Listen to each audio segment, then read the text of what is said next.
Hey guys, tonight we're heading somewhere cold, damp, and profoundly contemplative. You're standing on the edge of a wind-battered coastline in early medieval Ireland. It's drizzling, of course. It's always drizzling. And you can just make out the stone silhouette of a small monastery perched above the cliffs, hunched like it's bracing against time itself. The sky is all slate gray and gulls. The air smells like wet wool and smoke, and someone nearby is probably milking a goat that's not in the mood. Inside the stone walls, something unusual is happening. People are copying books. Not reading them, not writing them, just copying them, carefully, obsessively. Sometimes for hours, sometimes for years. And the wildest part? Many of them have no idea what they're even copying. You probably wouldn't survive this, honestly. The cold alone is enough to make your teeth rebel. The daily schedule doesn't include lunch, personal space, or modern heating. And the books? You wouldn't be allowed to read them even if you wanted to. You'd just copy. So, before you get comfortable, take a moment to like the video and subscribe, but only if you genuinely enjoy what I do here. And tell me in the comments where you're listening from and what time it is there. Now, dim the lights, maybe turn on a fan for that soft background hum, and let's ease into tonight's journey together. You're approaching the wooden gate now. It creaks like it knows something you don't. The outer yard smells of peat smoke and sheep, and there's an old hunch-shouldered monk named Fergus waving you in with a hand that looks more like a bundle of twigs than anything human. He's muttering in a mix of Irish and Latin, though, to be honest, you're not sure he even understands the Latin part. He gestures to a stone doorway, and congratulations, you've just entered the scriptorium. This isn't a library. It's a room of relentless, painstaking labor. The windows are narrow, partly to keep out the wind, and partly, perhaps, to discourage escape. Stone benches line the walls, each paired with a wooden desk that tilts just enough to keep your ink from spilling directly into your lap. It still will, but that's a future you problem. There's the smell again. Old parchment, ink, beeswax, and something musky you're pretty sure is monk sweat. A small brazier in the corner gives off just enough warmth to keep the ink from freezing solid in winter. Barely. You hear scratching. Not a rat, not this time. It's the sound of stylus on vellum. Dozens of monks, heads bent, hands trembling just slightly, copy letter after letter with a precision that borders on madness.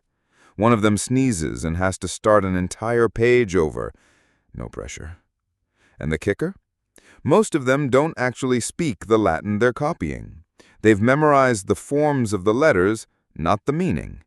The words pass from eye to hand to page without ever troubling the brain in between. Historians still argue whether these monks were intentionally excluded from learning Latin, or whether it was just a natural byproduct of a culture more focused on preservation than comprehension. Some orders encouraged full literacy, others just needed warm bodies with steady hands. You're here for the second kind. You shuffle toward an empty bench, careful not to knock over a nearby inkwell. The monk beside you gives you a sleepy nod. His tonsure, shaved scalp and long fringe, looks like someone put a bowl on his head and said, "Good enough." He's wearing layers of russet and undyed wool, and his feet are wrapped in cloth instead of shoes. One toe is peeking out. You try not to stare. Your desk holds a single sheet of vellum stretched on a frame. It's smooth, but not perfect. Still faintly smells like the calf it came from. Next to it is a little horn of ink and a long goose feather trimmed into a quill. It's been sharpened to a point so fine you could probably carve initials in a grain of barley. You pick it up, dip it, and immediately blot ink all over your sleeve. Welcome to the team. Your task today is to copy a few verses from the Gospel of Luke. Not to read them, mind you, just to copy them. Every swirl, every abbreviated Latin phrase, every oddly shaped letter that looks more like a snake doing yoga than anything linguistically practical. You glance around the room. One monk is whispering as he writes, mouthing each sound like a charm against mistakes. Another has drifted off slightly, his quill hovering above the page while his eyes twitch with what might be dreams of bacon. A third is painstakingly drawing a decorative A the size of a dinner plate, surrounded with gold leaf and tiny figures of monks climbing the stem like a ladder. It's oddly soothing. The rhythm, the focus, the quiet. Even the occasional snore from the corner feels like part of the ambiance. But don't get too relaxed. There's a strict brother named Cormac who patrols with a stick and an alarming fondness for surprise Latin quizzes. He stops by your desk, peers down at your work, and nods once before moving on. You exhale, forgetting you'd been holding your breath since he appeared. Some say the monks believed that their work helped hold the world together, that every copied page was a prayer made visible. Others argued they were just trying to avoid farm work. Both can be true. And now, just as your fingers begin to cramp, the bell rings, soft but insistent. Time for prayer. The scratching stops. The scribes rise. You follow them out into the hallway, feet scuffing against the flagstones. Outside, the rain has stopped. The light filtering through the narrow windows is faint and gray like soup that forgot to be soup. You pass a shelf filled with completed books, stacked not for display, but for survival, wrapped in cloth, tied with leather cords. The Irish monks didn't just write these books, they saved them. From weather, from war, from time. And you helped. Kind of. You shuffle back into the scriptorium after the midday prayers, trailing behind Brother Coleman, who is humming something under his breath that might be a hymn or might just be irritation and musical form. You're not entirely sure. Outside, the rain has become a fine mist, painting the cloistered garden in a watery hush. Inside, though, the scriptoria are warming slightly, probably because someone finally remembered to feed the brazier with a few extra peat bricks. Your seat is still there, as are the ink blot and the faint scent of onion from someone's breakfast. And now, the day truly begins. You're a medieval Irish monk now, and your full-time job is being tired. Your day starts long before the sun, when the bell clangs through the dark like a poorly timed ghost. You throw off your rough woolen blanket, likely shared with at least one flea, and make your way through the damp corridors by candlelight. You're barefoot because shoes are reserved for outdoors, and the flagstones are cold enough to make your joints file a formal complaint. First prayers, of course. You stand, kneel, chant, repeat. Just enough Latin to impress the illiterate, but not enough to really follow the Psalms. Then it's on to chores. Sweeping, tending goats, grinding oats, maybe fetching water from a well that absolutely refuses to be convenient. By the time you get to the copying room, your hands are already aching. That's just how it is. You've chosen a life of devotion, and no one mentioned carpal tunnel because no one's invented the term yet. And then you sit and copy for hours. Sometimes the abbot checks in. Sometimes he forgets you're all alive. But most of the time, the monks self-regulate. There's a rhythm to it. Scratching quills, soft sneezes, the occasional muttered, "Blessed be," when someone spills ink. It's like an orchestra of sleep-deprived introverts. You're not just transcribing, you're participating in a divine relay race. The text must survive. That's the point. Your own understanding? Optional.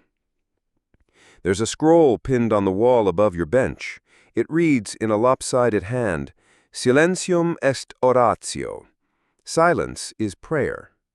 Which is a lovely sentiment until Brother Sean starts snoring again in the corner, loudly. That man can vibrate ink off parchment. The meals don't help. Breakfast is usually porridge with a few hopeful berries if you're lucky. Lunch, maybe a turnip, maybe. Dinner is bread that tastes like it remembers being grain. Fasting is common, though you're not always sure whether it's for spiritual discipline or just because Brother Farrago forgot to stir the soup. And yes, naps are discouraged. According to the rule of Saint Benedict, which governs much of monastic life across Europe, you're supposed to rise early, work constantly, eat modestly, and keep distractions to a minimum. But this being Ireland, with its rugged terrain and equally rugged monks, the rules get interpreted with, shall we say, enthusiastic creativity. Historians still argue whether Irish monasteries were stricter or more relaxed than their continental counterparts. Some texts describe them as nearly monastic utopias, lively centers of learning and spirituality. Others suggest a much more chaotic scene involving drunken abbots, livestock in libraries, and one memorable incident involving a goose that refused to convert. Either way, what's certain is that monks didn't sleep much. Whether because of duty, devotion, or sheer insomnia, their nights were often as busy as their days. You're expected to participate in vigils, prayer sessions in the dead of night, because, of course, the best time to contemplate the divine is when your brain is melting from exhaustion. It's fine, everyone's doing it. Peer pressure, but make it holy. You settle back into your copying now, trying to remember if you left off before or after the Latin word in principio. Doesn't matter, you'll fix it on the next pass, maybe. The truth is, mistakes happen, a lot. But the irony? Most of the monks are so used to the rhythm of the script that they don't even notice them anymore. The work becomes muscle memory, form without function, beauty without comprehension. Outside the window, a donkey brays in protest, perhaps at the very concept of theology. You share the sentiment. Still, despite the fatigue and the aching back and the constant smell of damp wool, there's something comforting about the predictability. You know what tomorrow will bring. More prayers, more porridge, more psalms. There's no email, no errands, just ink and eternity. The man beside you drops his quill. He picks it up, sighs, and mutters something about the devil stealing his hand. This is a common belief. If your writing goes wrong, it's probably demonic interference, or bad posture. Either way, the appropriate response is prayer, and maybe stretching. And let's not forget the ambient soundtrack of monastery life. Bees buzz outside, a distant bell tolls. Somewhere someone is chopping wood with unnecessary drama. These sounds become part of your day, like commas in a sentence you never quite finish. By evening, you're back at prayers, then a small supper, lukewarm, vague stew, and perhaps a chapter meeting where monks admit their failings. I fell asleep during the Gloria. I swore when I stubbed my toe on Brother Owen. I copied the wrong psalm and drew a cat with a halo. Confessions are gentle. Punishments are mostly symbolic. The real penance is returning to that desk in the morning and doing it all over again. You climb into your straw-filled mattress as the last bell fades, pull the blanket up to your chin, and listen to the wind scratching at the shutters. Tomorrow, you'll copy more of a book you can't read. And that, oddly enough, is the point. The candle on your desk sputters as you lean in once more. The parchment stares back, blank in some spots, suspiciously smudged in others, but always waiting. You dip your quill in the ink pot, walnut black, sticky, and somehow always the exact wrong temperature, and resume your task. Today, it's a page from Isidore of Seville's Etymology, or perhaps something even dustier and more confusing. You wouldn't know for sure.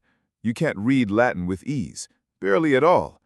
And yet you copy the words, stroke by stroke, curve by careful curve, as if you understand them intimately. It's not forgery, it's fidelity. You trace letters like a child tracing their parents' footsteps in the snow. The meaning doesn't have to arrive for the work to matter. This is divine transcription, a sacred task. Even if, let's be honest, no one told you what virtus actually means. The irony isn't lost on you. Entire generations of Irish monks, including yourself, preserved Europe's literary heritage with about as much linguistic comprehension as a particularly devoted goose. Historians still argue whether most monks actually understood the text they copied. Some claim they had a solid grasp of Latin and sometimes even Greek. Others suggest the majority functioned more like human printers, reproducing script with care and reverence, but without fluency. Either way, the books endured. And the method? Painstaking. Each letter must be perfect, uniform. Scriptorium training drills this into you from the first time you touch a quill. You're not writing, you're sculpting with ink. Flourishes are fine, but clarity is king. If your letters are too small, unreadable. Too large, indulgent. Too wobbly, scandalous. You once saw a novice assigned 3 days of floor-sweeping penance for adding an extra swirl to a capital Q. You remember those early lessons. They gave you a practice board, parchment scraps, maybe bark if the budget was tight. You'd draw the same letter over and over until your wrist ached and your brain melted. Latin capitals, half uncials, insular script. The letter A became your nemesis and your mantra. And punctuation? Optional. Medieval texts rarely used it with consistency. A page might run entire paragraphs without a break. No commas, no periods, just a wall of text. Which is part of why understanding it wasn't required. It was hard to understand even if you did know Latin. Still, your work isn't just writing. It's visual. Every page is also a canvas. Borders need embellishing. Initials must gleam. That means gold leaf, which means glue, which means a mess. Applying gold to a manuscript is one of the more magical parts of the job. First, you lay down gesso, made from plaster and animal glue. Then, once it's tacky, you press on the wafer-thin gold. Gently, so gently. Breathing too hard could send it fluttering into the fireplace. You learned that the hard way. When it sticks, it shines. Not like polished metal, but like a captive sunbeam. You polish it with the dog tooth. Yes, really, a rounded canine tooth set into a stick, just the right hardness to smooth without scraping. The result? A shimmer on the page that makes people gasp, or squint, or occasionally sneeze. You're not always told what to decorate. Sometimes the rubricator leaves a blank spot and scrawls a quick hic illumina, here illumine, and you're expected to figure it out. You once spent an entire afternoon painting a saint's beard, only to be told that the manuscript was on astronomy, not hagiography. Oops. But you're not alone in the room. Others are working too. Brother Murchatak is copying a psalter, his nose practically touching the page. He hums to himself, not Gregorian chant, but some ancient fishing ditty passed down from his uncle. It weirdly helps him concentrate. You've tried it. Didn't work. Just made you crave smoked herring.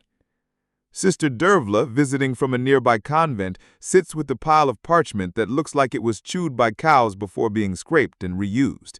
She's restoring old texts, scraping off old ink with a knife, smoothing the page and copying over it. She mutters every few minutes, usually in Gaelic, and once loudly accused a manuscript of resisting redemption. And yet, the room hums with purpose. Not noise, exactly, just presence. Scritch, tap, breath, the soft sound of sandals on stone. Someone yawns. Someone else sneezes. A fly lands on your inkpot and is immediately shooed away with the kind of grace you've developed from 1,000 similar interruptions. You take a break, not officially, but mentally. Your hand hovers over the page. You let your eyes wander. There's a small window high on the wall, and through it you can see a slice of cloud, blue-gray and listless. Maybe it'll rain. Maybe it won't. Either way, your day won't change. Your fingers ache again. You flex them. Consider a bit of ink-flicking revenge on Brother Sand's page. Decide against it, mostly. You think about the monk who copied the book before you. Their handwriting is different, more angular. They dotted every I with tiny slashes. You wonder if they also didn't understand the words, or if they were fluent, brilliant, maybe even the original author. It's impossible to know. Their name is gone. Only the strokes remain. Some texts you copy include colophons, short notes at the end, left by scribes. Most are modest. Pray for the poor scribe. Finished on a Wednesday. Occasionally, someone gets dramatic. This parchment tore my soul from my body. You relate. The work continues. Ink flows, then runs dry. You shake the quill, dab the blotter, redip, stroke, stroke, mistake, sigh. Somewhere nearby, a bee bumps into the glass. You envy its freedom. Then you remember bees die if they sting anyone. You take your envy back. Lunch arrives, quietly, like everything else here.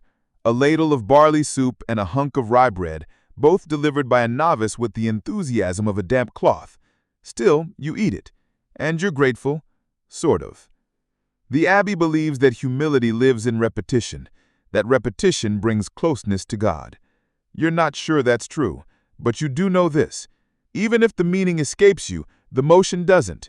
Every day you make something last, even if it's in a language you can't speak, even if you never get to read what you wrote.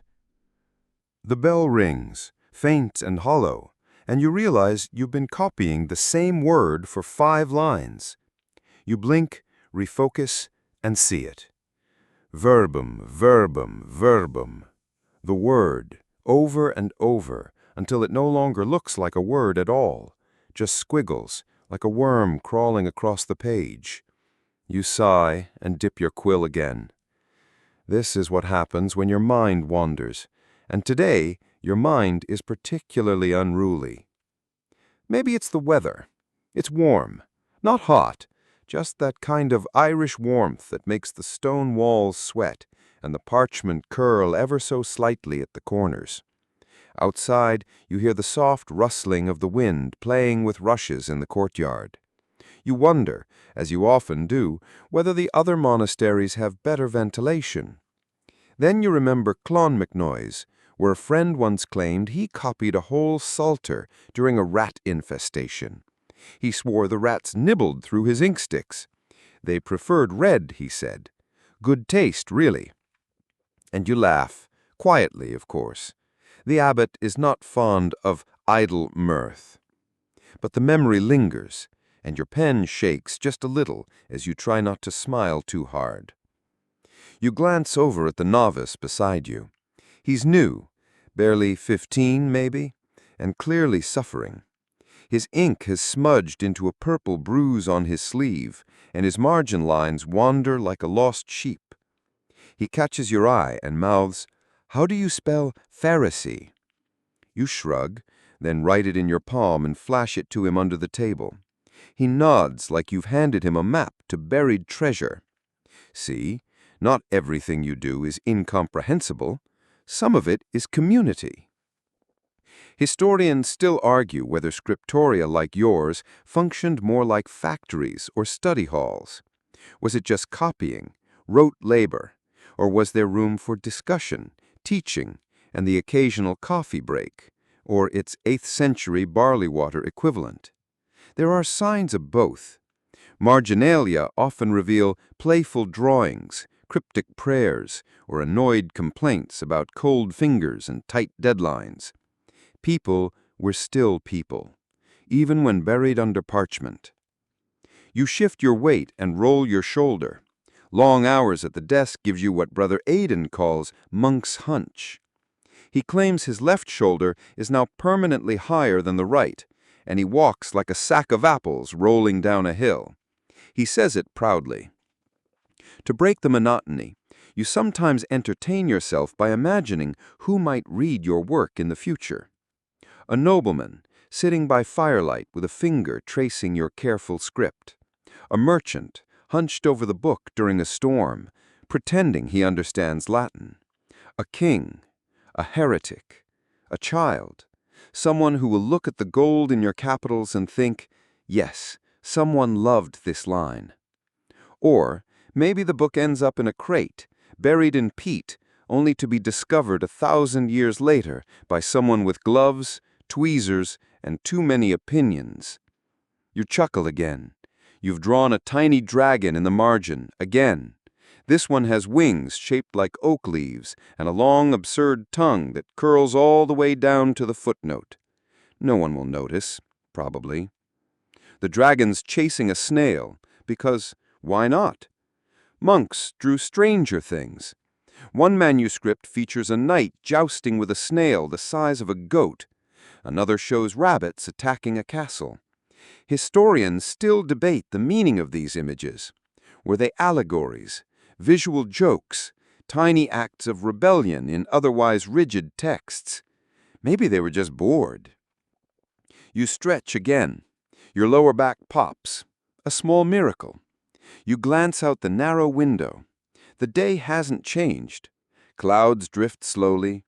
A blackbird lands on the sill, peers in, decides you're not worth bothering, and leaves. The candle flickers. You forgot to trim the wick, and now the flame gutters like it had a long day, too. You use a bit of wire to pull the blackened tip down. Better. The room smells of wax, sheep vellum, and something earthy. Parsley soup, maybe, or Brother Finton's sandals drying by the fire. It's hard to tell anymore. You look down at your page and realize you've reached the bottom. Only a few lines left. There's a strange satisfaction in finishing a page. It's like landing a boat. You make your final strokes extra carefully. You even center the last word a little, just enough to feel like punctuation. You brush off an imaginary crumb and let the ink dry. Then comes the ritual. You lift the parchment gently, 2 hands like a newborn lamb, and place it in the drying rack. There it will rest, fanned out with other pages, some half-inked, some blank, some glowing with color. You think of how these pages will be sewn together, bound in leather, kissed by bishops, hidden in cupboards, passed between fingers greasy with lamp oil.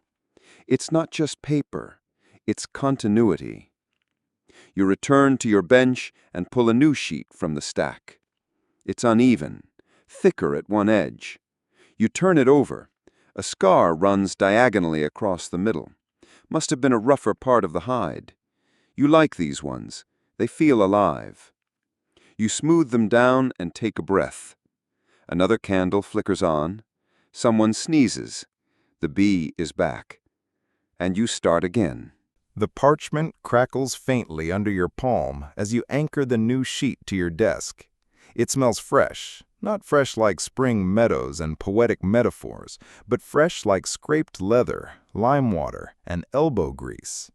You run your fingertips along its edges, noting a jagged corner, the ghost of a rib vein, a bit of lingering bristle.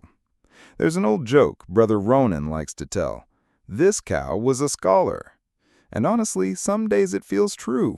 You've grown strangely fond of these once bovine canvases.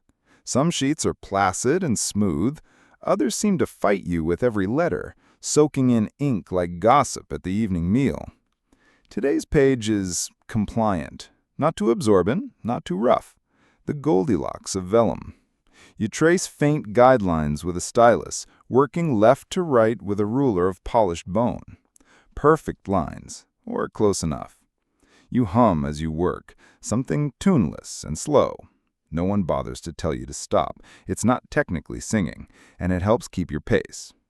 Outside, the day warms. You can feel it in the walls. Stones always tell the truth. A breeze drifts through the open window, scented faintly with damp moss and distant sheep. A goat bleats somewhere, complaining or gossiping, it's hard to tell. Ink next. You lift the stopper from a clay inkwell and stir gently with the end of your quill. Iron gall ink, brewed last month from oak galls, rainwater, rusted nails, and whatever local superstition demands that week. Brother Eon swears by soaking a silver coin in the pot. Keeps the words honest, he says, and the demons out. Historians still argue whether monks really believed that texts could be haunted, or if warnings about demonic ink were just colorful ways to explain bad handwriting. Either way, you're not risking it. You keep a bit of wormwood tied to your belt, just in case. Your hand hovers over the top line. First word, incipit. It means, here begins. A fitting start.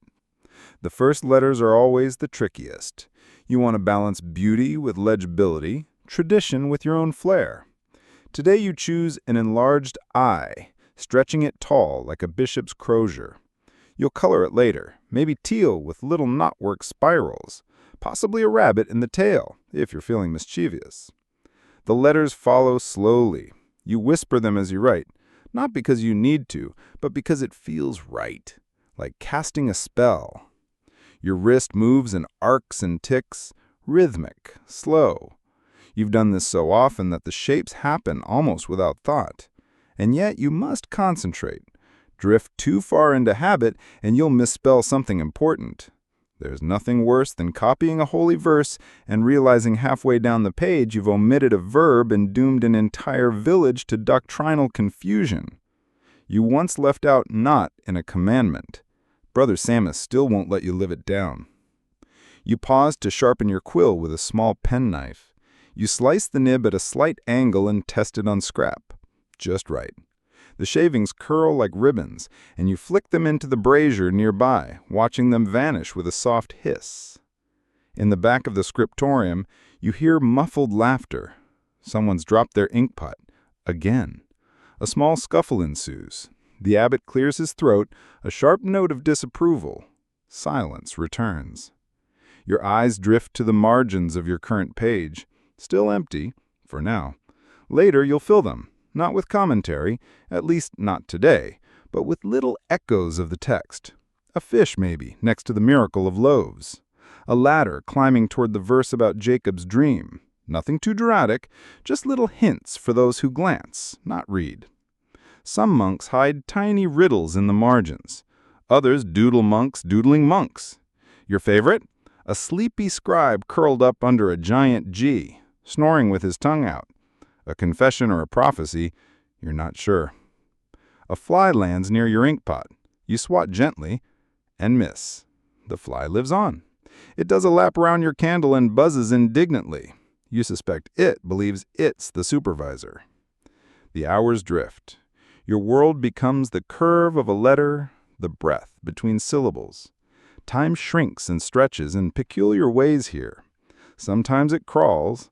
Sometimes you look up and realize it's already nearly sexed, the midday prayer. You stretch your back again and sip from a small ceramic mug. It contains barley water today, slightly fermented, just enough to tickle the brain. You think about requesting mead tomorrow, but last time Brother Colm got giggly and accidentally gilded his nose. The manuscript beside yours gleams in the candlelight.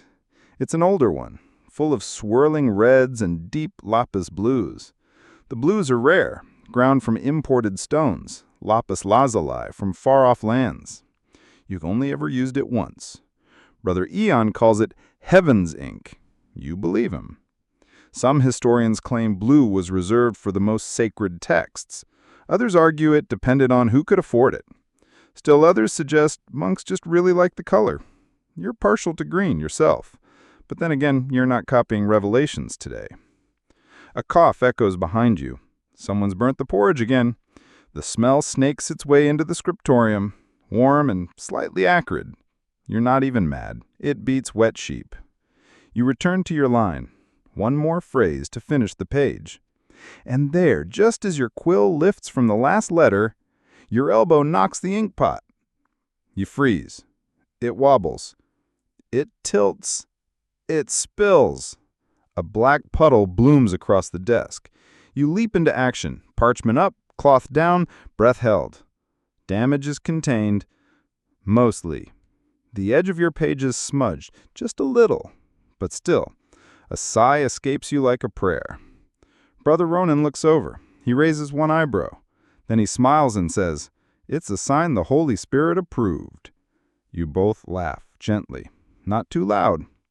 You blot the final drop and smooth the sheet. Still usable, you'll adjust the margin. Maybe draw a fish where the smudge is.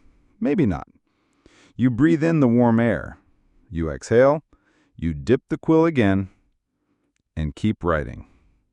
The bell for sext rings, low and measured, echoing through the damp stone halls like a lazy summons. You close your inkpot carefully this time, lesson learned, and set your quill into its groove. Your knees crack as you stand. They always do. Vellum outlasts cartilage. You file out with the others toward the chapel, each pair of sandals slapping softly against the flagstones. Some monks mutter psalms under their breath. Others hum. One's definitely still chewing something. You suspect it's Brother Sion. He always finds snacks. The chapel is cool and dim. Thick walls, narrow windows. The light filters through in slanted blades, catching dust motes and turning them briefly golden. You take your place along the wooden bench, hands folded. It's time for prayer, but your thoughts drift, as they always do, to the next manuscript. This one's different. Not scripture, not a psalter. It's a bestiary, commissioned by a wealthy patron from across the sea. He wants animals, dozens of them, some real, some less so. You can't wait. After the final Amen, you return to the scriptorium and unwrap the draft sketches from under a cloth. You've spent weeks preparing, sketching, studying. You even visited the cowshed for anatomical reference. Brother Malachi was not amused. The bestiary subject today, the manticore. You eye your rough outlines, lion body, human face, scorpion tail. Unsettling, certainly, but it's the expression that matters. Should it look wise, or slightly bored, a beast who knows he's not real but is doing his best anyway? Historians still argue whether the inclusion of mythical beasts was metaphorical, allegorical, or just entertaining. Some believe they were moral lessons in disguise. Others think they filled space. You think they offered tired scribes a break from endless saints and sinners. Your manticore looks smug. You decide to keep it that way. You dip into the red ink, a bold choice, and begin the outline. The lines curve with a satisfying rhythm, your hand steady despite the subject matter. A fellow scribe peers over and whispers, "That's the face of a man who knows he's eaten a bishop." You snort, then stifle it quickly. Sacred silence, after all. As you add tiny gold teeth, just a hint, nothing ostentatious, you reflect on the absurdity of it. Hours of effort poured into a creature no one's ever seen. You pause, then realize almost everything in this monastery fits that description. Take the Book of Enoch. Half the brothers haven't read it. Some doubt its authenticity. One claims it was dictated by an angel with a lisp. And yet there it is, half-copied, richly illuminated, and propped open beside your elbow. You glance at the margins of a nearby manuscript, not yours. It's a copy of De Natura Rerum, Bede's Musings on the Natural World. The illuminator has snuck in a tiny bear climbing a tree, a very surprised bear. You smile. That's the thing about monks. After hours and hours of reverence, they slip in something human. A bird playing a flute, a snail jousting a knight, a frog with a lute and no audience. You once drew a mouse in the pocket of St. Cuthbert. No one's noticed. Yet. Your manticore is nearly done. You add cross-hatching to the tail and subtle fur strokes along the haunch. Then, with a practiced hand, a single gold dot in each eye. Suddenly, the creature watches you, silent, judging, or maybe just tired. It's a good page. You set it aside to dry and reach for your notes. Tomorrow, the basilisk. You'll have to reread plenty, or just make it up. No one's seen one anyway. You stretch again and glance around. The others are deep in work. Brother Farragut is illuminating a dragon. Brother Cormac is lost in Latin declensions. Brother Aidan has somehow fallen asleep upright, his quill still touching parchment. You admire the quiet, the ritual. Not just the copying, but the care. These books will outlive all of you. Most of the readers won't know your name, but they'll see the work, the letters, the margins, the gold. Historians debate whether monks like you understood the scale of what they were preserving, if they felt the weight of centuries in their wrists. Some argue you copied blindly. Others think you knew exactly what you were doing and did it anyway. You lean back and consider the manticore one last time. It's absurd, but sincere, like a bedtime story told with too much conviction. You love it. A bell chimes again, none's time this time. Another stretch, another chant. You gather your tools slowly, careful not to smudge the drying ink. You pass Brother Sion on the way out. He nods at your work. Terrifying, in the best way. The chapel again. Cooler now. Shadows shifting. A pigeon coos from the rafters. Someone coughs twice, then stops. You murmur the prayers, letting the rhythm guide you. Your hands rest quietly on your lap, ink-stained and steady. Afterward, you skip the refectory and return to the scriptorium alone. You have one more beast in you today.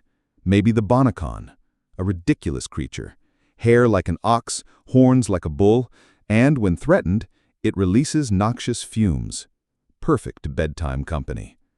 You settle at your desk, fresh parchment before you. The candle flickers softly.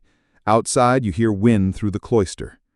The world narrows again to ink, line, curve. And so, with a faint smile, you begin anew. Evening slides in with barely a whisper, and you almost don't notice until the glow from your candle seems too bright.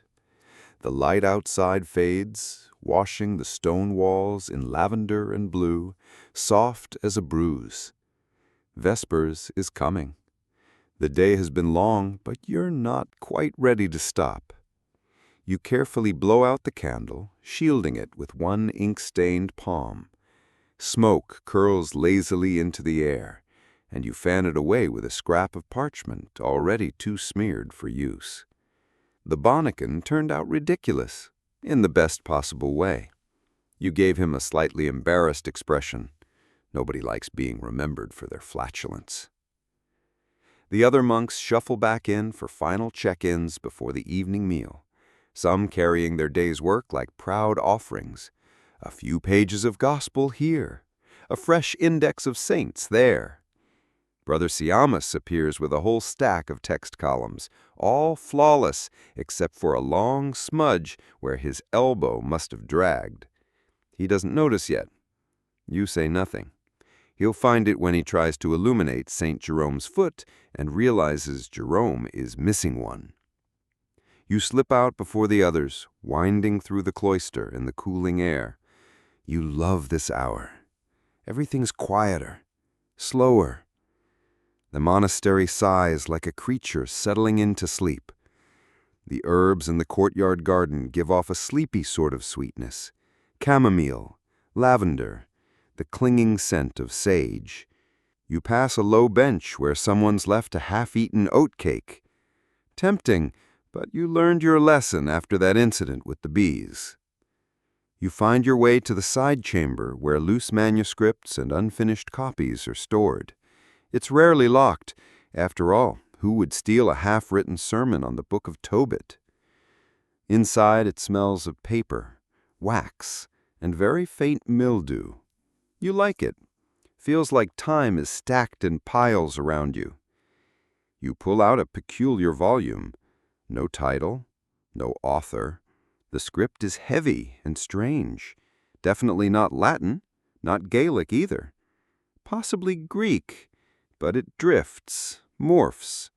You recognize a few ecclesiastical phrases, gloria, verbum, even aqua.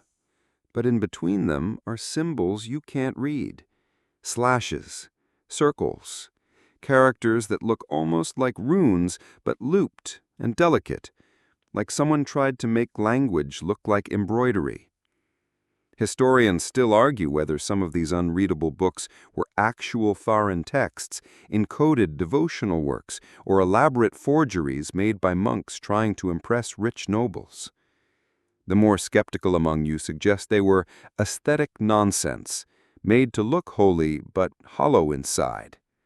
But when you run your fingers over the parchment, you feel effort. Someone cared. That has to mean something. You take the book to a corner table and lean closer to the ink. It shimmers faintly. Not gold, not silver, almost mica. It catches just enough light to look moonlit. You can't read it, but you feel like you should. You turn a page, then another. Margin drawings appear, abstract shapes, vine work, a snake curled into a perfect spiral. You find what might be a lamb, or a cloud wearing shoes, Hard to tell. There's something dreamlike about the layout. You keep going, hypnotized, not by comprehension, by rhythm. Whatever monk made this, they believed in its shape, its presence. There's even a calendar page written in this mysterious script. You recognize the moons, the stars, the cross for Easter, but the saints' names? Completely alien. You whisper one aloud, Geth Nora. It sounds like a vegetable or an accidental sneeze. A breeze flickers past your shoulder, and the candle on the wall shivers. You blink. The page shifts. You could have sworn, never mind. The church bell tolls for supper, but you stay seated. A low grumble in your belly reminds you that you skipped lunch. Still, you linger. Your finger traces one loop of ink, too precise to be random, too strange to be familiar. Someone said that books are ghosts made of ink. You're starting to believe them. You finally close the cover gently and slide the book back into the shelf where it waited, probably for centuries, for someone to wonder about it again. You say a quiet goodnight, just in case. You wander into the refectory as the last of the barley stew is being scraped into bowls. Brother Ian hands you a plate with a chunk of oat bread balanced on top. "Thought you'd forget to eat again," he mutters, not unkindly. You find your place, quietly chewing while the others murmur about the day. Someone tried to copy the entire genealogy in Matthew's Gospel without taking a break, and now can't unclench their fingers. Another mixed up Deus and Deus est for 12 consecutive lines. There's much laughter. Gentle, tired laughter. Your stew tastes like yesterday's, and the day before. You suspect there's a single immortal carrot making its rounds through the pot, each meal slightly more haunted by it. After supper, Compline. Final prayers. The night draws close like a wool blanket. You bow your head and murmur the words, but your mind keeps circling that book, the looping script, the lamb cloud. When the final hymn ends, you head not to your cell, but to the scriptorium. One last look at your bonnekin, still smug, still gassy, still perfect. You tidy your tools, wash your quill in the basin, fold your rags. There's a satisfaction in small endings. The others file off to their beds, sandals whispering along the stone. You step outside for a moment. The stars above are absurdly bright. The sky feels close, like parchment stretched across the heavens. If you had enough time, you'd try to copy it. The badger that sometimes lurks near the garden fence scurries by. You nod solemnly at each other. Then back inside, through the echoing halls, into your small stone cell. A straw mattress, a wooden cross, a draft, always a draft. You lie down slowly, still thinking about pages you can't read and creatures that don't exist. And as your eyes close, the monastery breathes with you. You wake to the sound of distant bells, matins again, that deep, groaning hour before the sun has even considered rising, the kind of hour that feels like it belongs to foxes, to owls, to the wind itself. You blink once, twice. Your straw mattress has given you the shape of an ill-considered spiral in the middle of your back. You stretch and hear 3 small cracks from 3 different places. Still alive. A miracle. Your room is cold, colder than you'd like, but not enough to complain. You dress quickly. Rough tunic, wool overlayer, a rope belt that does precisely nothing to hold anything up. The hem is still damp from yesterday's mop incident. You slip on your sandals, feeling every cobblestone beneath the thin leather, and shuffle out into the cloister. The torchlight flickers against stone. Other monks appear like silent ghosts, all heading in the same direction, the chapel. You walk together in companionable silence, like penguins in a slow pilgrimage. Inside the chapel, candles burn in iron sconces. Their light dances over painted saints and dusty rafters. The air smells of wax, cold incense, and a faint whiff of someone who did not quite finish washing their hair. You sit, fold your hands, and begin to chant. The Latin flows from your lips like river water, so automatic now you barely register the words. But some part of you does. Somewhere, your brain is counting syllables, scanning line endings, admiring the flow of consonants like brushstrokes on vellum. There's something soothing about it, repetitive, measured. You begin to understand how monks manage to copy so many books without truly reading them. This language, the church's tongue, moves more like music than speech. And yet, you remember yesterday's book, the one with the spiral snake and the star-shaped calendar. It drifts back into your thoughts. It wasn't in Latin, not properly, not fully. You feel the whisper of it again, almost audible now. You shake it off gently. After prayers, you break fast with a bowl of porridge and exactly one dried plum. Brother Finian swears it's the same one they've been rotating through the bowls for a week. Nobody's tested the theory, but we're all beginning to believe it. Once your stomach is sort of full, you wander back into the scriptorium. Your desk waits, inviting, already set with parchment, fresh ink, and today's workload, a passage from Proverbs already blocked out for you. Your job today is lettering. No illuminations, just letters. Simple, steady, boring, perfect. The page in front of you reads, "Better is a dinner of herbs where love is than a stalled ox and hatred therewith." You pause, consider your one dried plum, decide you relate. You begin carefully. Thin upstrokes, thick downstrokes. Each P must look like the previous one. Each T should align with its brothers. It's not about speed, it's about rhythm. But soon your mind drifts again. You think about the monks who came before you, hundreds of years ago, hunched like you, ink on their sleeves. Maybe some of them, too, were copying languages they barely understood. Syriac, Greek, Coptic, Armenian. Scripts carried in from crumbling ports, monasteries abandoned after raids, or the belongings of pilgrims who never made it back. Historians still argue whether some of these books were gifts, trade goods, or war spoils. Did Irish monks find them in wreckage, or were they passed from hand to hand all the way from the Levant? No one agrees, but the manuscripts remain, proof of a world stranger and wider than your island walls suggest. You pause in your writing and look down at your own letters. They're neat, measured, not flashy, but good. You've gotten better. The abbot even said so last week, in the way abbots say such things, gruffly through a half nod, possibly in reference to someone entirely else. A bee floats through the open window and lands on your parchment. You wait.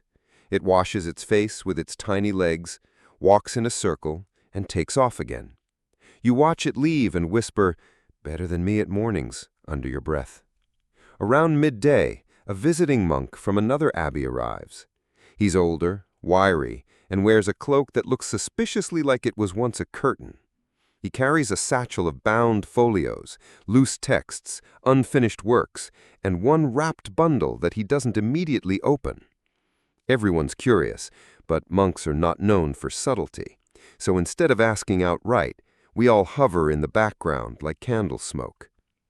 Finally, after much polite not-quite chatter, the bundle is revealed. A massive book, easily the size of a pillow, bound in flaking leather, corners reinforced with tarnished brass, and a spine that looks permanently worried. The title? There isn't one. The script? Unfamiliar. You lean in, squint. It's not Latin, not Gaelic. It's like the book from yesterday, but bolder, stranger. Some letters look vaguely Arabic. Others have accents and curls and tails that feel vaguely Slavic or even Sanskrit, but none match exactly. The older monk explains, softly and with many shrugs, that the book came from a shipwreck near the coast, found clutched in the arms of a dead sailor who was wearing boots 3 sizes too big. Probably stolen, possibly traded, almost certainly misunderstood. Nobody can read it. Yet, you get to hold it briefly. The cover is warm from the sun. The pages are stiff but not brittle. And again, there's that shimmer, that ghost of effort. Whoever made this wanted it to be known, even if they couldn't say how. Later, at supper, the book is the only topic. Nobody really touches their leeks. Brother Kieran proposes that it's the lost gospel of a forgotten disciple. Brother Odd suggests it's probably just someone's accounting ledger, long on numbers, short on sense. You secretly hope it's both, maybe the gospel according to the accountant. You finish your stew and walk alone outside. The sky is still pale with the end of day. You hear a nightjar begin its chorus in the woods beyond the abbey. Somewhere nearby, the old cow sneezes explosively. A reminder that while divine mystery is fine and well, the cows still need milking tomorrow. You return to your room, mind spinning with strange letters and the hands that once made them. And as you lay your head on the rough linen pillow, one final thought curls itself around your dreams. What if the words weren't meant to be read? What if they were meant only to be remembered? The next morning arrives with less ceremony and more fog. You wake to the smell of damp wool, the sound of someone coughing down the hall, and the unmistakable sensation that your right foot has somehow become tangled in your own blanket. Again. You blink. The memory of yesterday's mystery book clings to you like smoke. It follows you through morning prayers, through the wooden clunk of the abbey's worn doors, and even as you rinse your hands in the basin before breakfast. Today, you don't go to the scriptorium. Instead, you're assigned a more active duty, helping Brother Oysen organize the abbey's storeroom. This means navigating a chilly cellar lined with barrels, baskets, old boots, onions in various states of distress, and approximately 4,000 sacks of something labeled barley, but clearly not all barley. You descend the creaking ladder into the dim room with its mossy smell, an eternal sense of time. Oysen is already there, hunched over a crate, wearing what appears to be a scarf made from a torn flag. He doesn't greet you exactly. He just nods at a shelf and mutters something about the state of those jars. You nod back. Time to earn your porridge. As you begin sorting, you notice something odd wedged between two crates of dried beans. It's a scroll, crumpled, tied with a bit of string, and covered with dust so thick it looks like it's wearing a cloak. You carefully tug it out. The parchment is cracked at the edges, but the ink is still legible, barely. It's not Latin or Gaelic. You recognize the same strange symbols as yesterday's book. Not identical, but definitely from the same alphabet, or family of alphabets. The scroll is short, maybe 6 or 7 lines, and ends with a symbol that looks like a curled serpent swallowing its own tail. You stare at it, then glance at Oysen. He doesn't seem surprised. He says, "We got things like that now and then. Nobody knows what they are. Usually keep them in the box with the strange bits." You raise an eyebrow. "There's a box?" "Aye." He grunts and shuffles to a dark corner of the room, where he pulls back a faded woolen cloth to reveal a wooden chest. Inside, a treasure trove of weirdness. There's a cracked ivory comb with birds etched into it, a scrap of silk embroidered with stars, a brass medallion featuring a creature that looks like a lion if lions had 6 legs and smiled a lot, and several more scrolls and pages, some in the same undeciphered script, others in what might be early Greek or Phoenician, or something made up by a very bored monk. You sit cross-legged beside the box and slowly start to examine the pieces. The medallion is heavy and warm, despite the cold of the cellar. The comb's teeth are all intact, but worn smooth from use. Someone once valued these things, carried them, protected them. And yet, here they are, in a cellar in Ireland, in a box called the strange bits. Historians still argue whether these kinds of discoveries, odd artifacts tucked into Abbey's storerooms, were due to long-forgotten trade networks, shipwrecked travelers, or simply the endless wandering of monks themselves. After all, monks didn't just pray and copy, they traveled, sometimes far, sometimes foolishly, sometimes both. You imagine a young monk decades ago returning from a long journey, pockets filled with inexplicable treasures he couldn't explain and didn't want to throw away. So he tucked them into the storage box and never spoke of them again. Back in the light of day, you carry the scroll up to the abbot.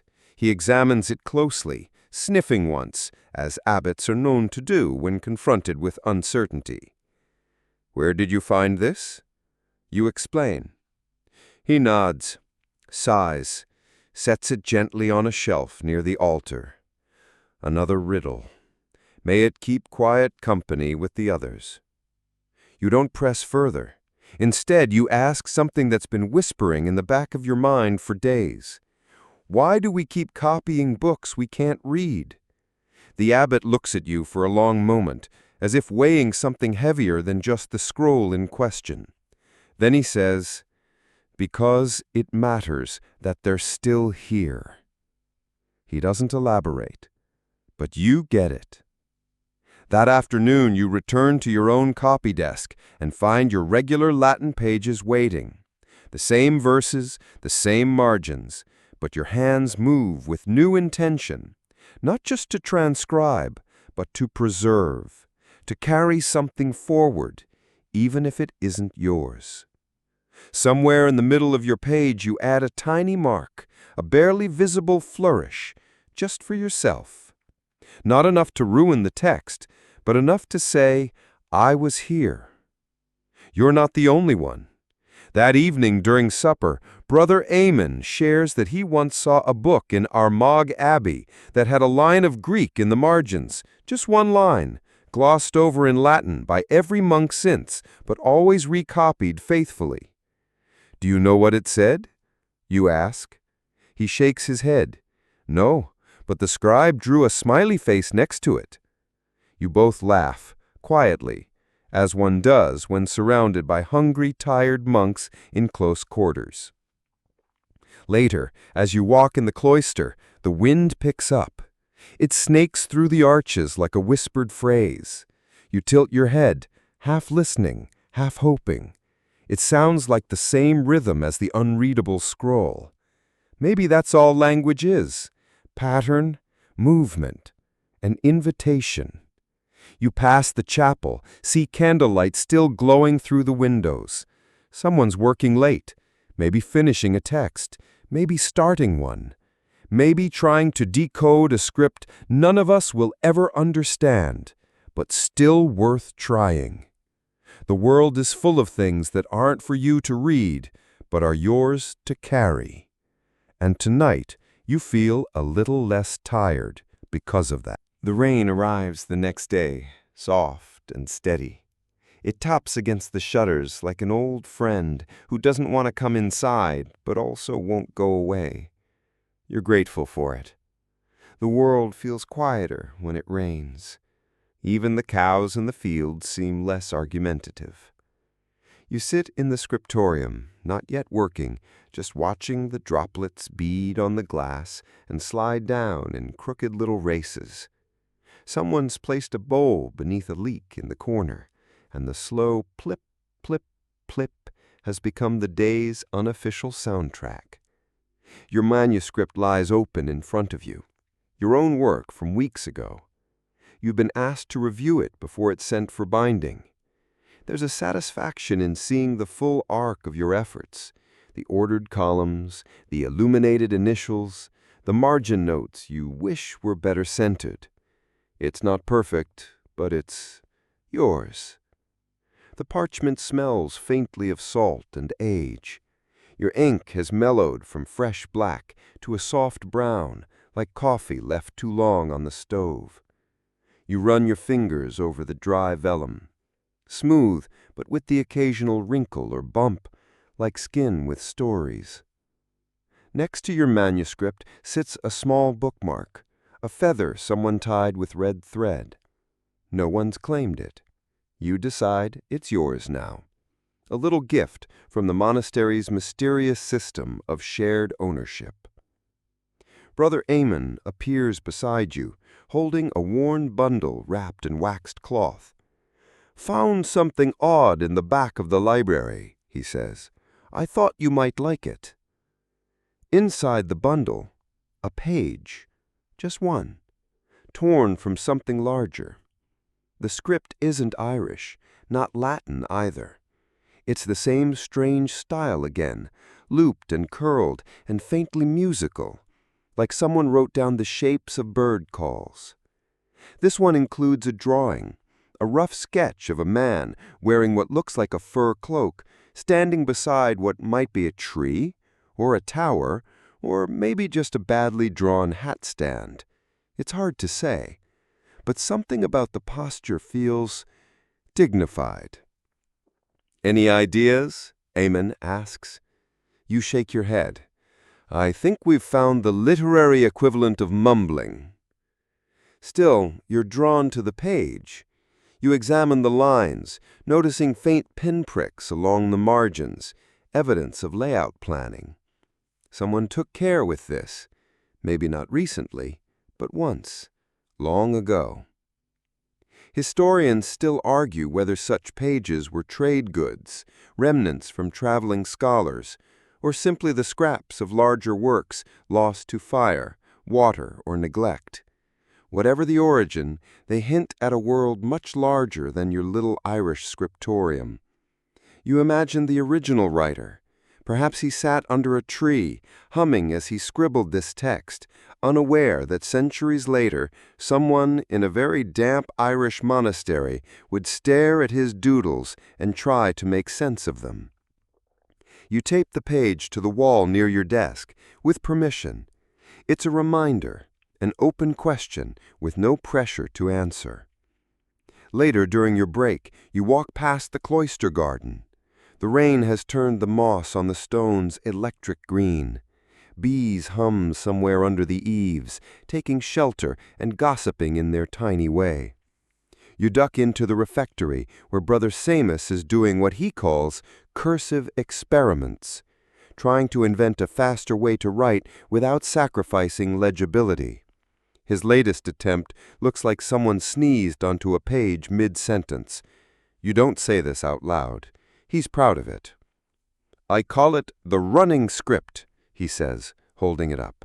"See how the letters chase each other?" You nod. They're definitely trying to escape. Seamus shrugs, grinning. "Better than those blasted interlace initials. I've tied my wrist into knots trying to draw one without looking like a spider went through ink." There's a camaraderie to these moments, a shared absurdity. You're all devoting your lives to writing things most of the world will never see, in styles most of the world wouldn't understand. And yet, you do it, not for recognition, not even for praise, but because it feels right. You return to your desk and begin to copy again. A new page this time. The opening words of a psalm that's been copied so many times you could write it in your sleep, and probably have. Domine quid multiplicati sunt qui tribulant me. You whisper the words as you write them, the rhythm soothing as rainfall. The ink flows from your quill like water.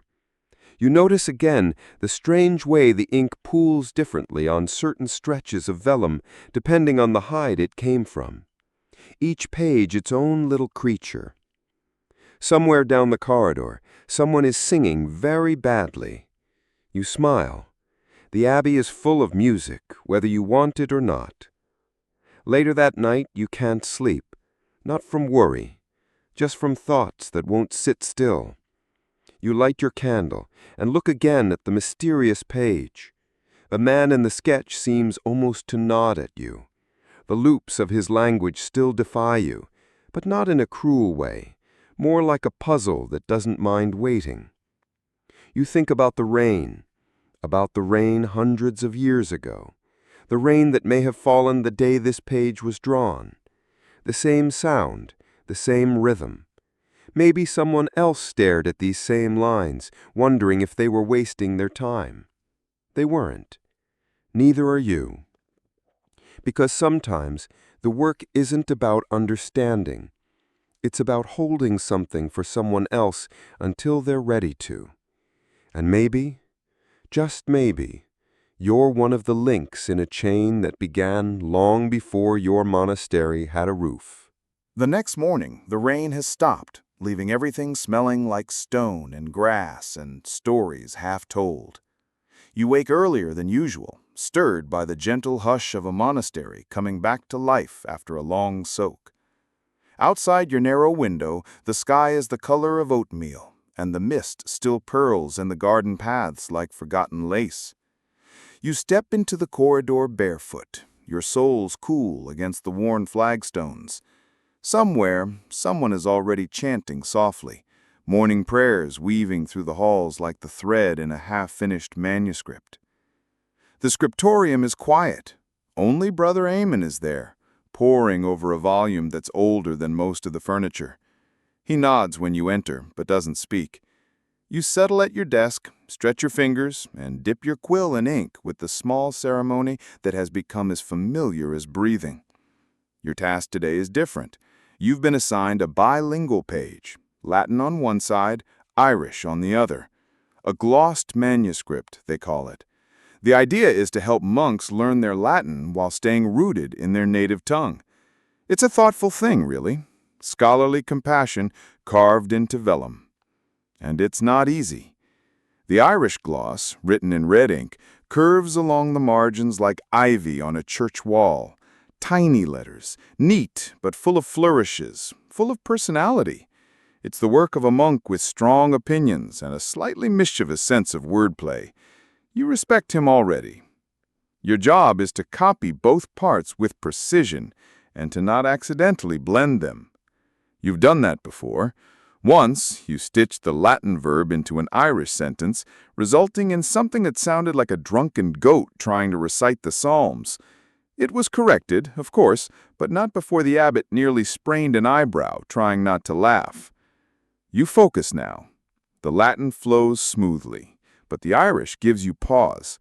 Not because it's difficult, though it is, but because it feels so immediate, so alive, like someone whispering behind you as you write.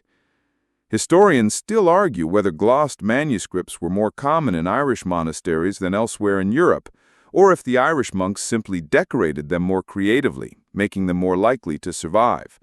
Either way, they're a treasure, a bilingual snapshot of a people trying to hold two worlds in one hand. At midday, Brother Seamus appears with something unexpected, a tablet of wax and a small stylus. He found this under the altar, he says, casually, as though ancient objects just dropped from the sky. You take it, examining the faint grooves on the surface. Someone's written on it, not words, but lines, practice strokes, inkless rehearsals. The scriptorium's equivalent of a sketch pad. You smile. So even perfect manuscripts began with messy doodles. Seamus shrugs. Perfection is for saints. The rest of us do warm-ups. You spend the next hour practicing letters in the wax. The stylus makes a satisfying scritch as you drag it through the surface. It's soothing, like braiding your thoughts before letting them loose on the page. Later, as clouds drift back in, the abbot stops by your desk. He leans over the manuscript, nods once, and places something beside your hand, a small carved stone weight, worn smooth on one side. Use this to hold your pages, he says. It belonged to Brother Donal. You know the name. Donal, long dead, a master illuminator whose initials still mark the bottom of the monastery's most famous Book of Hours. This weight once sat on his desk, pressing down unruly parchment while he worked. You feel oddly honored, like someone handed you a key to an invisible room. You hold the stone for a long moment, Then gently place it at the corner of your manuscript. It sits with quiet dignity, as though it never left. As afternoon stretches on, the light fades just enough to notice. You fetch a small oil lamp and set it by your elbow, watching the flame's soft flicker in your inkwell. It casts dancing shadows on the text, Latin and Irish waltzing in the margins. You find yourself rereading some of the glossed phrases. The Irish translation is not always literal. Sometimes it shifts tone or metaphor, choosing poetry over precision. You can hear the translator chuckling in the background, whispering, "Let the Romans have their meanings. We'll have music." You make a note in the margin, not a correction, just a thought. It's a habit now, talking back to the text. Not rudely, just conversationally, like checking in on an old friend who never stops talking. That evening, the bells call everyone to supper. You rise, stretch your back, and place a linen cloth over your work. The stone weight holds it in place. It looks content. In the refectory, someone has made oat bread again. It tastes like wood chips and mild regret, but it's warm, and you eat it gratefully. Brother Amon tells a story about a fox he saw by the chicken coop. It stared at him, sneezed, and ran away. Everyone laughs like this is the funniest thing they've heard in a decade. Maybe it is. After the meal, you return to the scriptorium one last time, just to say goodnight to your desk.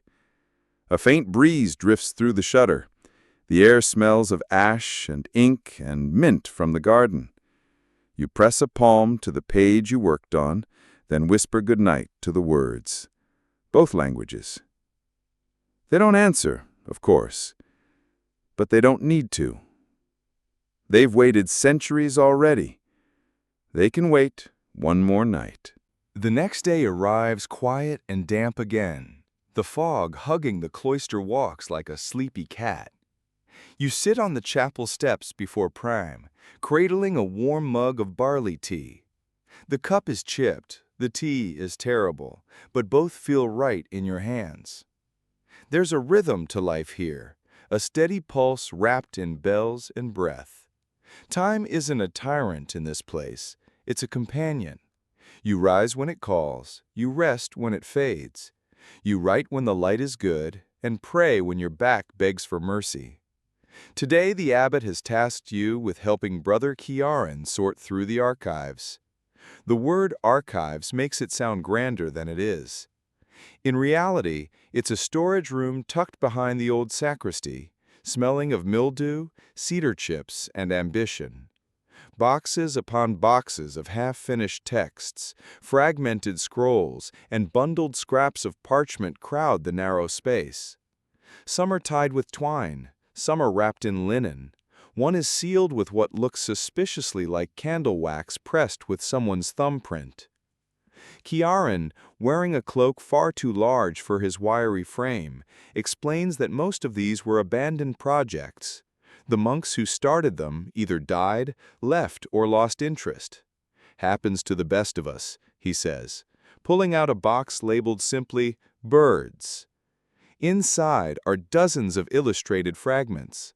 Some contain elegant herons and owls. Others are less elegant. A goose rendered as a loaf of bread. A swan that looks alarmingly like a slipper. Ciaran holds one up to the light and squints. Either that's a peacock or someone dropped ink on a chicken and panicked. You spend the morning sorting. Some pages go into the possibly salvageable pile. Others, the future kindling pile. And a few, your favorites, go into a pile labeled too ridiculous not to keep. Among these is a glossed psalter where someone's marginalia includes a tiny drawing of a monk yelling at a frog. It's labeled in faint Irish, "This one won't shut up." You laugh, and Ciaran joins you. Ah yes, the frogs of Galway, loudest in Christendom.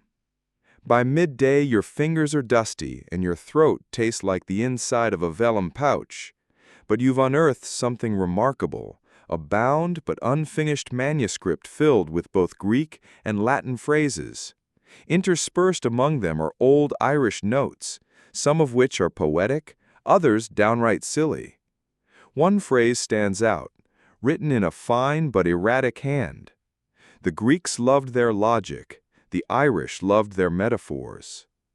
You hold it up like a seashell, tilting it toward the light. It gleams faintly, not gold, just the glisten of good ink on clean parchment.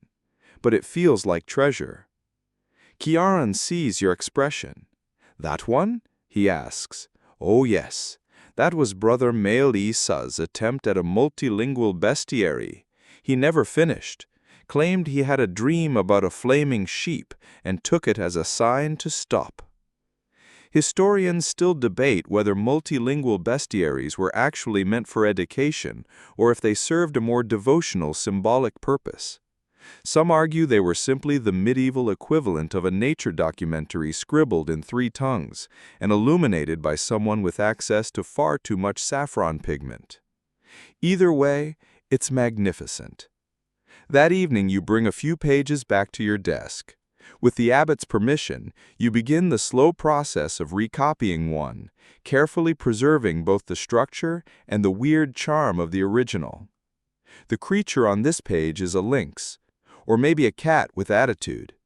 It's labeled in Greek as luynx, in Latin as lynx, and in Irish simply as puka cat. The Irish gloss includes a note that says, "Don't look it in the eyes unless you want it to steal your dreams." You blink. Well, that escalated. It's not the first time you've seen bits of folklore creep into these texts.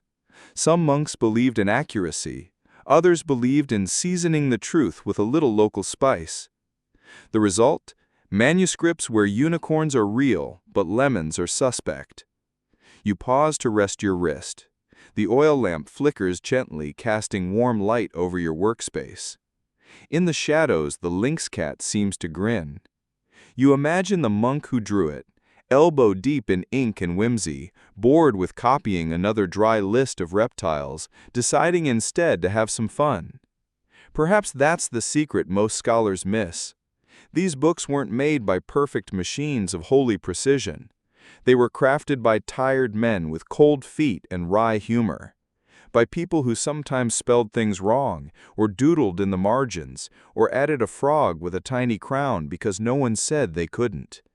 And they did it anyway, for beauty, for duty, for boredom, for love. You set the page aside to dry and lean back in your chair. The air smells faintly of iron, parchment, and apples. Someone is baking again, probably Brother Fiacre. His scones are legendary and also dense enough to be used as doorstops in a pinch. A breeze stirs through the shutters. Outside, the world has darkened. The trees rustle like old pages being turned by the wind.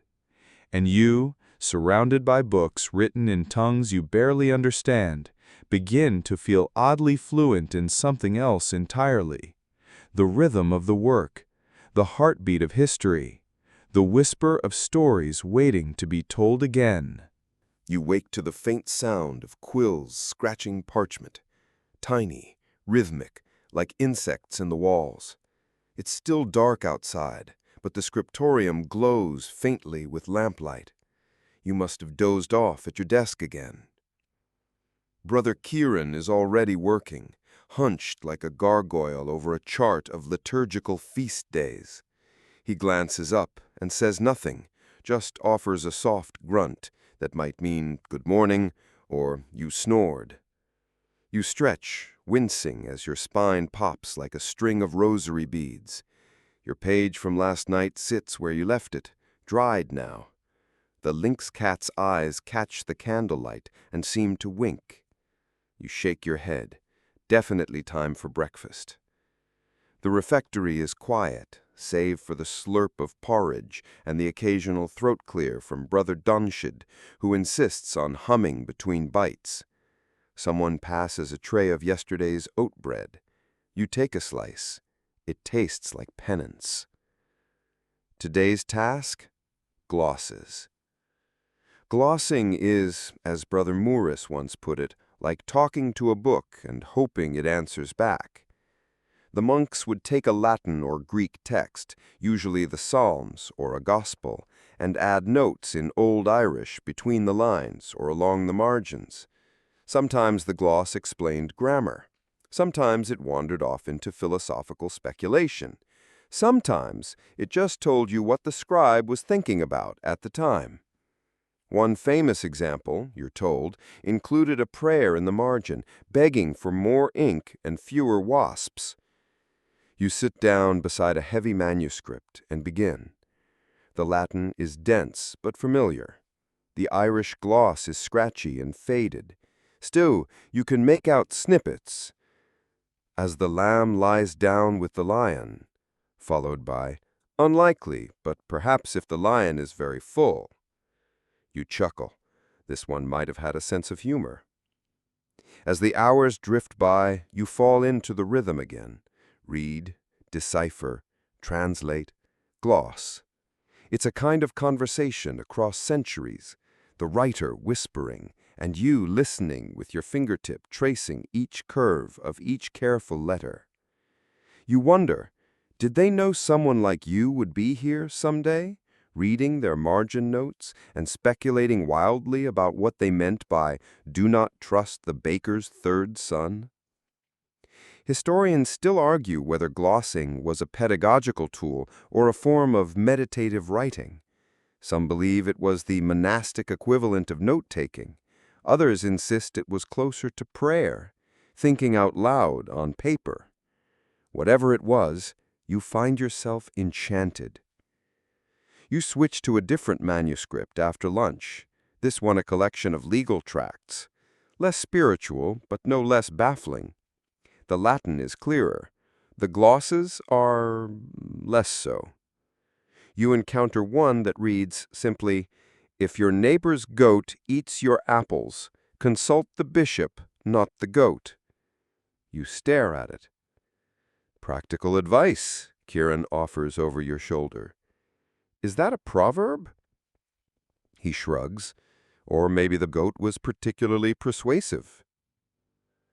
You're halfway through annotating a clause on property boundaries when a commotion arises outside the scriptorium window.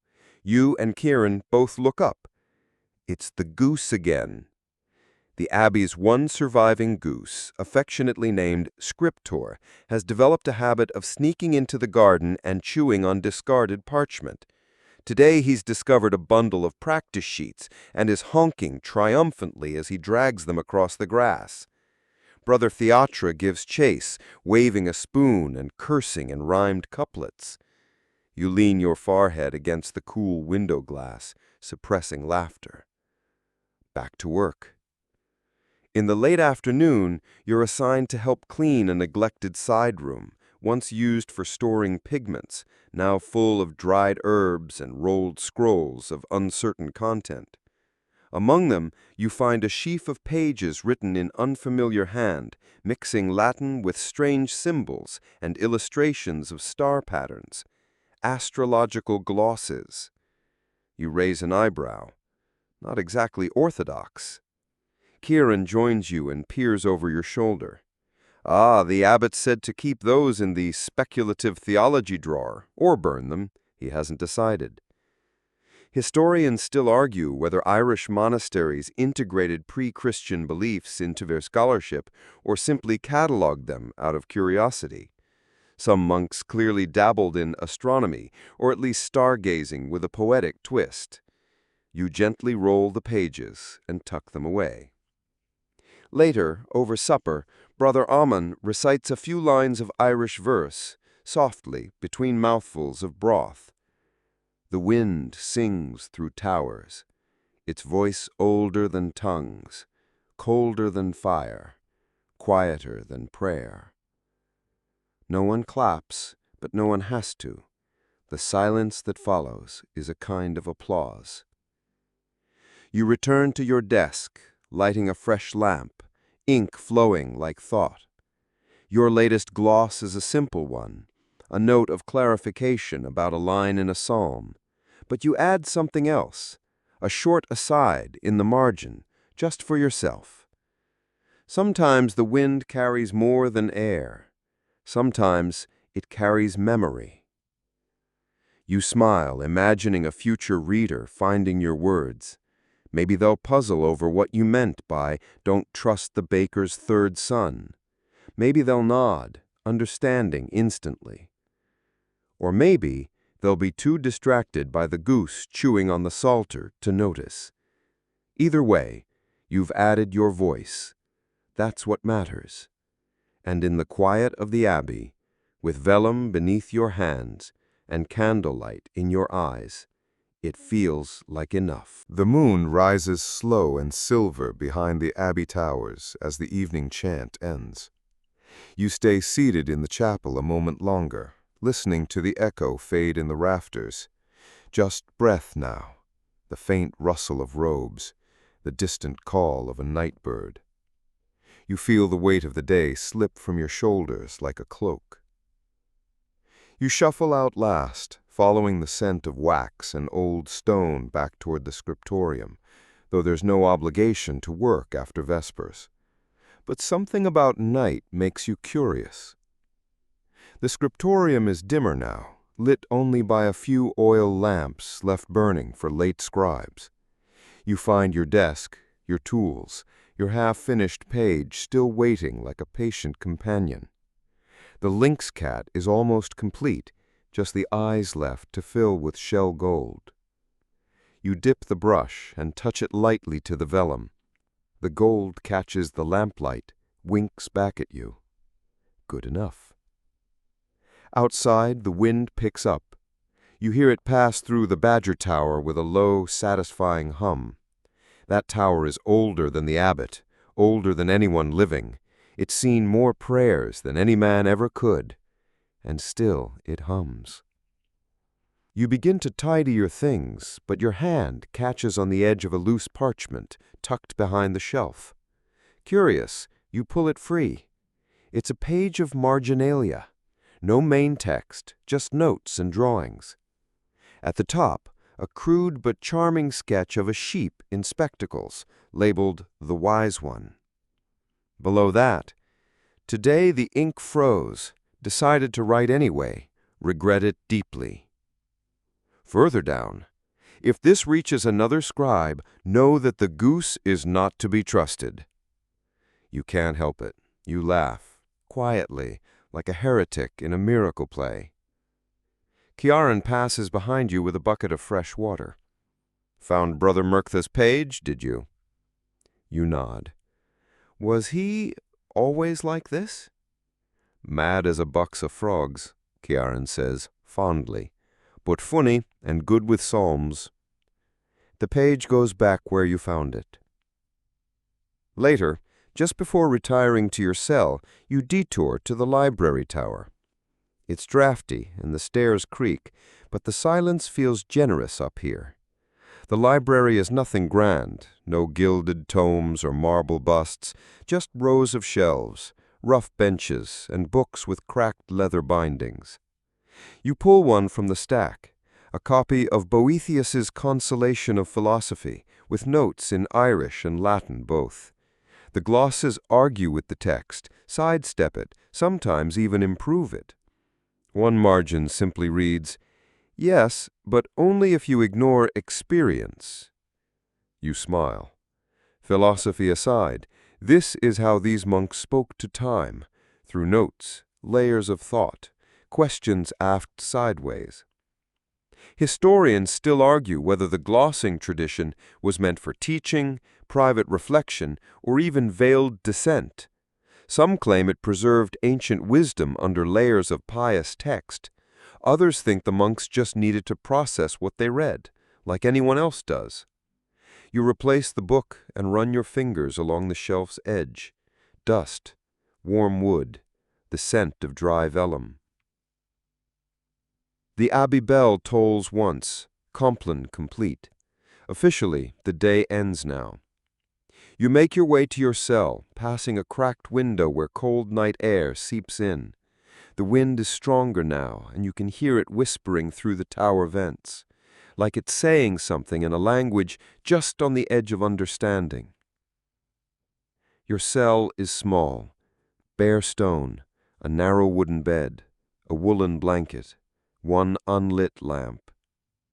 You sit on the edge of the bed, roll your shoulders and peel off your outer robe. You notice a line of ink on your wrist where the quill leaked again. You leave it.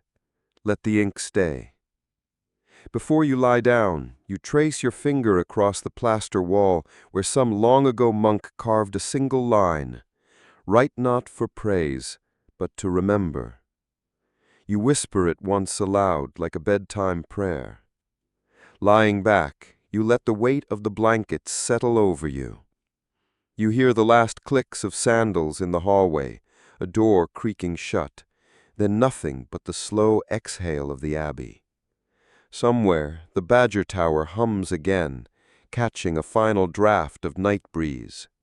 You imagine it spiraling down, brushing through the ducts, easing across stone, stirring the edges of your blanket. A cool breath as old as parchment. Tomorrow, you'll wake to porridge and prayer, to ink stains and whispered jokes. Tomorrow, you'll trace more lines. But for now, you rest. The wind knows your name. Sleep does not come quickly, not because you're restless, but because the quiet is so complete, it makes you aware of everything. The small groan of timber in the ceiling above, the faraway cry of an owl, the faint creak of another monk rolling over in the next cell. It's all soft, like the abbey itself is settling in for the night. You pull the wool blanket tighter around your shoulders and breathe through your nose, slow and deep. The air smells of dust, beeswax, and the faintest echo of yesterday's incense. Comforting, if not precisely fresh. Somewhere beneath your bed, you suspect, a mouse is contemplating the edge of a crumb from supper. Let him have it. You roll onto your back and stare at the darkened ceiling. You can't see the stars from here, not unless you're up on the roof, lying beside the laundry lines and chipped cupolas. Still, you imagine them, pale and flickering, ancient and mostly indifferent. You think about the strange contradictions of the abbey, how a place so rigid, so structured, could also house such stubborn individuality. You've seen it scratched into margins, hummed during chores, shaped into the curve of a letter G that's just a little more elegant than necessary. Quiet rebellion in careful script. They may have taken vows of silence, but their personalities were never muted. You remember one morning, shortly after you arrived, when you passed the brother seated on a stool outside the privy. He was sketching a fish, just a fish, big-eyed and plump, in the margins of his laundry ledger. "Why the fish?" you'd asked. "Why not?" he'd answered. Historians still argue whether marginalia like that served a symbolic purpose, or were simply the medieval version of doodling when your brain needed a break. Either way, you're grateful for it. You wonder now what will happen to the texts you've helped copy, if they'll last, if they'll be read, if anyone will know how hard you squinted at a blotch of ink on a centuries-old page, trying to decide if it was a ligature or just someone sneezing during Vespers. It's unlikely your name will be remembered. Most scribes weren't. The books outlived them. That was the point. But maybe, just maybe, someone 100 years from now will run their finger over a line you traced and feel a shiver of connection. Like you did that first day in the scriptorium when you opened a codex and saw a note in the margin that said, "This makes no sense. Ask Brother Seamus." It didn't help, but it made you laugh. You turn on your side, facing the small window slit that overlooks the courtyard. The moonlight creeps in like spilled milk, soft and silver. You hear water drip, one drop, slow and hollow, from the eaves into the basin below. The same basin where someone once floated dried lime slices, not for function, but for joy. It's always the small things, the quiet luxuries, the extra stroke of red ink on a letter, the sheep with spectacles, the songs hummed beneath breath, the wind towers tuned to whisper instead of roar. They couldn't always read what they copied.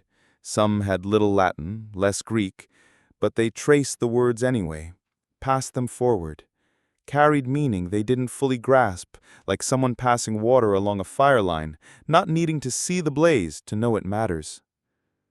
You close your eyes again and listen. The wind stirs through the tower. The abbey breathes. And the books, all around you, sleep too.